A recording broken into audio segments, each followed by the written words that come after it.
Ivan. I come from Moscow, Russia, and I study European studies. I kind of like to call it an academic buffet because you can take whatever you want and you construct your own academic path in this way. So if you want, you can study institutions. If you want, you can study history.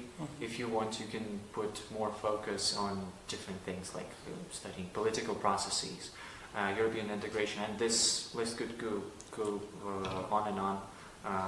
Driven by pretty simple considerations. Firstly, I wanted to stay in a German-speaking area before I went to Graz, but to make it more meaningful, the choice was also driven by the fact that I was always aware of the existence of the Balkans, but I never made any steps towards studying them. And here in Graz, because you have this focus on Southeastern Europe, even if you take courses which do not explicitly claim that they are dedicated to social, economic developments in Balkans, you always get this approach.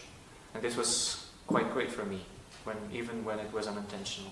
So one thing I could say for sure is that both cities are amazing for students, because sometimes it feels like most of the population of both cities are actually students, especially if you hang around in the city center or the university district. So in this regard, you can always find people to hang around with. You can always find someone to work with if this is your type, which should be your type, actually, if you think about it. And what else? I think I found Graz a little bit more like picturesque, and I personally prefer the fact that in Graz there is a hill which you can climb at some point, and the verticality certainly lacks in Leipzig. Actually, most of the skills I used here I already acquired in Germany, so I don't think something specific is required here. Well, it's not like a skill necessary for the survival, but I definitely try to get myself used to climbing this Schlossberg once per week at least, in order to improve my cardio state. Well, but this is not necessarily something you have to do. So, I have two controversial pieces of advice, which do not necessarily come good together. First, it's really good if you know what you want. Like if you want to delve deeper into Southeastern Europe or maybe European integration, all sorts of things I've mentioned before.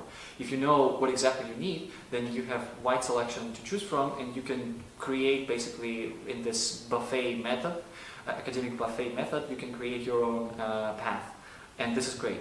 But the other piece of advice is also quite good if you don't know what you're doing, and if you just want to get a hang of European studies in general, which was something that I did, because my first degree was in something totally different, languages and literature, which is not that different from European studies as, for instance, like biology, for instance. But I know people who had degrees in biology and still ended up here. So basically, if you have preferences, if you know what you want, this is the place to go. If you don't know what you want, then you should also go here. I don't really know why you don't go here. I don't see no reason not to go here.